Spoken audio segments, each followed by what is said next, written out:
शंकरपुर नाम के गांव में रमेश नाम का एक बनिया रहता था। रमेश का व्यापार वैसे तो ठीक ठाक ही चल रहा था, लेकिन एक बार रमेश को अपने व्यापार में काफी नुकसान हो गया। सरिता, इस बार व्यापार में मुझे काफी नुकसान हो गया है। अब ऐसे तो काम नहीं चलेगा। मुझे कुछ ना कुछ तो करना ही होगा। हम्म, लेकिन अब आप क्या करेंगे? कुछ नया करने के लिए खर्चा पानी बचा भी है अब हमारे पास। वो तो है। तुम चिंता मत करो। मैंने सोचा है कि मुझे धन कमाने के लिए परदेश तो जाना ही होगा। ऐसे तो काम बनेगा नहीं। हाँ वो तो है, लेकिन परदेश, मैं भी साथ चलूंगी आपके। क्या सरिता, परदेश में खुद का ठिकाना तो है नहीं। तुम्हारे साथ कैसे होगा सब कुछ? बता जरा। मतलब आप अकेले ही जाओगे परदेश? और मैं? हाँ, हाँ, मैं यहाँ क्या करूंगी अकेले? सरिता, कुछ ही समय की तो बात है। ये लो, थोड़ा बहुत पैसे मैंने तुम्हारे कुछ महीने के खर्चे के लिए बचा कर रखे हैं। तुम तब तक इससे काम चला लेना। बाकी वहाँ काम मिलते ही मैं भेज दूंगा। लेकिन आपके पास कुछ बचा भी है?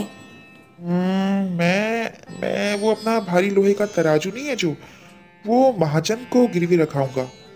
उससे मेरे जाने का खर्चा तो मिल ही जाएगा। रमेश के पास भारी लोहे का तराजू था, जो कि अच्छी कीमत का था। इस वक्त उसके पास उसको गिरवी रखने के सिवा और कोई चीज नहीं थी। इसीलिए वो अपना भारी लोहे का तराजू महाजन के पास ले गया। नमस्कार भैया। नमस्कार नमस्कार। और आज कैसे आना हुआ भाई? भैया, बस आपकी ज़रूरत पड़ गई मुझे। अच्छा, क्यों, क्या जरूरत पड़ गई भाई जो तुमने मुझे याद किया? भैया, अब किसी से क्या छिपा है? आपको ये तो पता ही होगा ना। इस बार मेरा पूरा व्यापार चौपट हो गया। अब दोबारा से कुछ करने का खर्चा पानी नहीं बचा मेरे पास। सोच रहा हूँ परदेश जाकर कुछ कमा लाऊं, ताकि दोबारा अपना व्यापार बना सकूं। क्यों नहीं, क्यों नहीं। पर मैं तुम्हारे लिए क्या कर सकता हूँ? भैया, अभी तो आप ही सब कुछ कर सकते हैं। ये तराजू मेरे लिए काफ़ी अनमोल है, लेकिन अभी मेरे हालात ऐसे हो चुके हैं कि मुझे इसको गिरवी रखना पड़ रहा है। हाँ हाँ, तुम इसे मेरे पास गिरवी रख जाओ। बाद में पैसे देकर ले जाना इसे। और तराजू तो काफी भारी लग रहा है। हाँ हाँ भैया, ये मेरे दादा परदादा के जमाने का है, इसीलिए ये मेरे लिए अनमोल है। तुम चिंता मत करो। ये लो अपना खर्चा पानी। वापस आकर मेरे पैसे देकर इसको ले जाना। रमेश महाजन से पैसे लेकर परदेश को निकल गया। कुछ समय परदेश में रहकर रमेश ने अब इतना धन कमा लिया कि अपने गांव लौटकर वो फिर से अपना व्यापार शुरू कर सके। रमेश अपने गांव जाकर सबसे पहले महाजन के पास ही गया।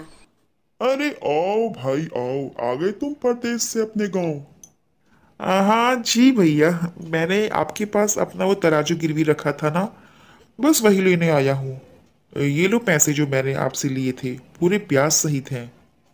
महाजन बहुत लालची था, इसीलिए वो तराजू को नहीं लौटाना चाहता था। अरे वो तराजू, वो तो चूहे खा गए। मेरे यहाँ इतने चूहे हैं, क्या करूं? अब इसमें मेरा क्या कसूर? ये तो चूहों की गलती है। समझे ना? समझ गए तुम भैया, तुम तो समझदार हो। मेरा तराजू और चूहे खा गए? चलो, इसमें आपकी भी क्या गलती। ये तो चूहों ने किया है। ठीक है भैया, चलता हूँ फिर मैं अभी तो फिलहाल। रमेश महाजन को कुछ कहे बिना ही अपने घर को चल दिया। अगले दिन रमेश फिर से महाजन के पास गया। कैसे हैं आप?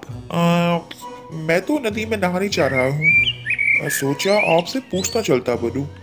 अपने लड़की को मेरे साथ भेज दो नहाने। वो भी तो इसी वक्त नहाने जाता है ना। अरे हाँ हाँ, उसे भी ले चलो। अर्जुन, अर्जुन, बेटा जा, तू भी काका के साथ नदी में नहा के आ जा। रमेश अर्जुन के साथ नदी में नहाने को चल दिया, लेकिन वहां जाकर रमेश ने अर्जुन को नदी के पास ही बनी एक गुफा में बंद कर दिया और अपना नहा धोकर महाजन के पास चल दिया।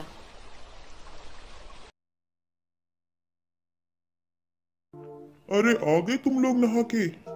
मेरा बेटा पीछे पीछे आ रहा है। वो तो तुम्हारे साथ दिख ही नहीं रहा, कहाँ है वो? भैया क्या बताऊं और किस मुंह से बताऊं आपको मैं। अरे भैया क्या बोल रहे हो? क्यों पहेली बुझा रहे हो? मेरा बेटा कहाँ है, तुम ये बताओ। भैया उससे तो चील अपने साथ उड़ा कर ले गई। चील? अरे इतने बड़े इंसान को एक चील कैसे उठाकर ले जा सकती है? तुम क्यों मुझे बेवकूफ बना रहे हो? मेरा बेटा कहाँ है, मुझे ये बताओ, नहीं तो मैं धर्म अधिकारी के पास तुम्हें अभी लेके जाऊंगा। हाँ भैया, ले चलो धर्म अधिकारी के पास। इसमें मेरी क्या गलती? अगर चील आपके बेटे को उड़ा कर ले गई तो इसमें मेरा क्या कसूर? अरे मुझे और मत डराओ भैया। भैया एक ही बेटा है मेरा। अरे कहाँ है बता दो, मैंने तुम्हारा क्या बिगाड़ा है? हाँ अरे अरे मैं कह रहा हूं ना, आपके बेटे को चील उड़ा कर ले गई। अरे ऐसा भी होता है क्या? मेरा इतना बड़ा बेटा है और चील इतनी सी होती है, तो ऐसा कैसे हो सकता है? क्यों नहीं हो सकता? जब लोहे के तराजू को चूहे खा सकते हैं तो क्या इंसान के बच्चे को चील उड़ाकर नहीं ले जा सकती? महाजन को अब सब कुछ समझ आ गया था कि रमेश ऐसा क्यों बोल रहा है। अरे भैया मुझे माफ कर दो, अभी तुम्हारा तराजू लेकर आता हूं मैं।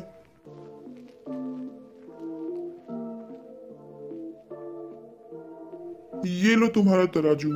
गलती हो गई मुझसे, आज से मैं ऐसा कभी नहीं करूंगा। अब तो मुझे मेरा बेटा लौटा दो भैया। ठीक है, जब तुमने अपनी गलती मान ही ली तो मैं भी तुम्हें तुम्हारा बेटा लौटा ही देता हूँ। तुम्हारा बेटा नदी के पास बनी गुफा के अंदर बंद है, जाओ वहां से ले आओ उसे। इस तरह रमेश ने महाजन को उसका बेटा लौटा दिया और महाजन को भी अच्छा सबक मिल गया। उसने फिर कभी भी किसी के साथ ऐसी गलती करने की कोशिश भी नहीं की। इस कहानी से ये पता चलता है कि जैसी को तैसा ही मिलना चाहिए, तभी उसकी अकल ठिकाने आएगी। आपको कहानी कैसी लगी कमेंट ज़रूर करें और चैनल को सब्सक्राइब करना ना भूलें।